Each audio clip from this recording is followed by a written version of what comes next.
આજની પ્રાર્થના સભામાં સૌપ્રથમ આજનું દિનાકથન રજૂ કરવા મેહુલભાઈને વિનંતી કરું છું. આજનું દિનાકથન સંવત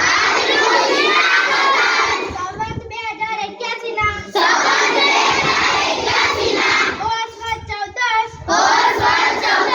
તારીખ 28મી જાન્યુઆરી 2025 ના રોજ મંગળવાર. એક સારું પુસ્તક અને એમાંનો એક સારો વિચાર માણસની જિંદગી બદલી શકે એવા સુવિચારનું મનોમંથન રજૂ કરે છે સોનમદેવ.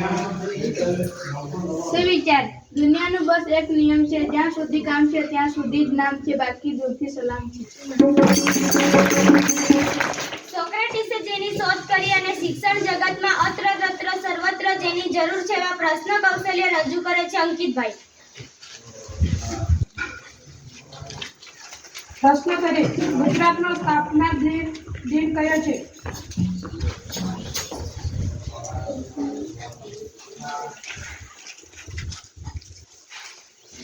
મે 1960. ત્યારબાદ આપ સૌ વચ્ચે આપની મધીને ગતિ આપવા ઉખાણા લઈને આવે છે મનીષાબેન. આખું રહું તો ઊંચામાં આવવું, તૂટી જાવ તો ઉપયોગમાં આવવું.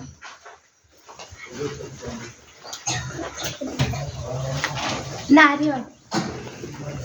ત્યારબાદ ગણેશજીના પાયા પર ઉભેલું છે એવો ઘડિયો લઈને આવે છે શિવરાજભાઈ.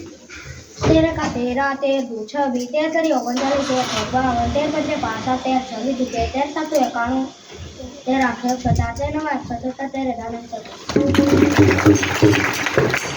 ત્યારબાદ જાણેલું અને જોયેલું અને સમજેલું તેમ જ રહે છે એવા ન્યાયને લઈને આવે છે જે આપણને જાણવા જેવું રજૂ કરશે હિરલબેન. જાણવા જેવું: આપણા રાજ્યની લાંબામાં લાંબી નદી સાબરમતી નદી છે. ગુજરાત રાજ્યની સૌથી મોટી નદી નર્મદા નદી છે. કાપડ બનાવવાની મિલો અમદાવાદ શહેરમાં આવેલી છે. સુરત શહેર તાપી નદીના કિનારે વસેલું છે. ત્યારબાદ સ્પેલિંગ લઈને આવે છે સચિનભાઈ. APPL એટલે સફરજન, પેપર એટલે સફરજન, COG ડોગ એટલે કૂતરો. ત્યારબાદ સમાચાર લઈને આવે છે નિકિસાબેન. સમાચાર: મહેસાણા કડિયામાં રાતના સમયે આકાશમાં વિચિત્ર નજારો. ત્યારબાદ અભિનય ગીત લઈને આવે છે ધોરણ 1 2 ની બાલિકાઓ.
કલ્પનાઓમાં રચાતું અને ગાગરમાં સાગર ભરતું પદ એવું કાવ્ય લઈને આવે છે ધોરણ 6 ની બાલિકા. ભારતમ ભારતમ ભવતુ ભારતમ શક્તિ સમૃતમ યુક્તિ સમૃતમ શક્તિ યુક્તિ સમૃતમ ભવતુ ભારતમ ભારતમ ભારતમ ભવતુ ભારતમ શાસ્ત્રધારકમ શાસ્ત્રધારકમ શસ્ત્ર શાસ્ત્રધારકમ ભવતુ ભારતમ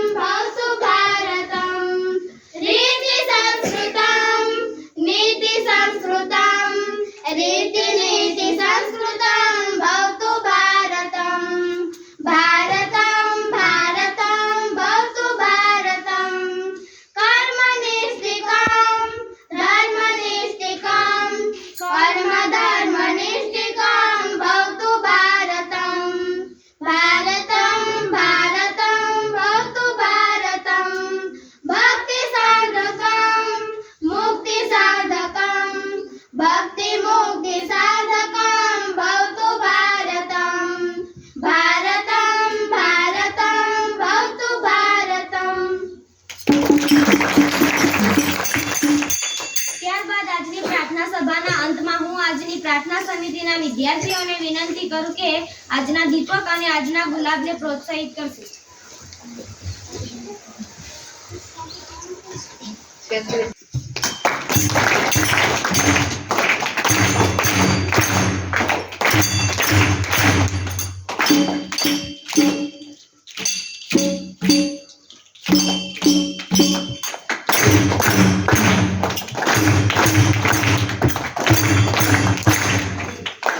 અંતમાં આજની પ્રાર્થના સભામાં વ્યાસપીઠ આપી સંચાલનમાં મને તક આપવા બદલ હું દરેક સાહેબનો દિલથી આભાર માનું છું. જય હિન્દ, જય ભારત.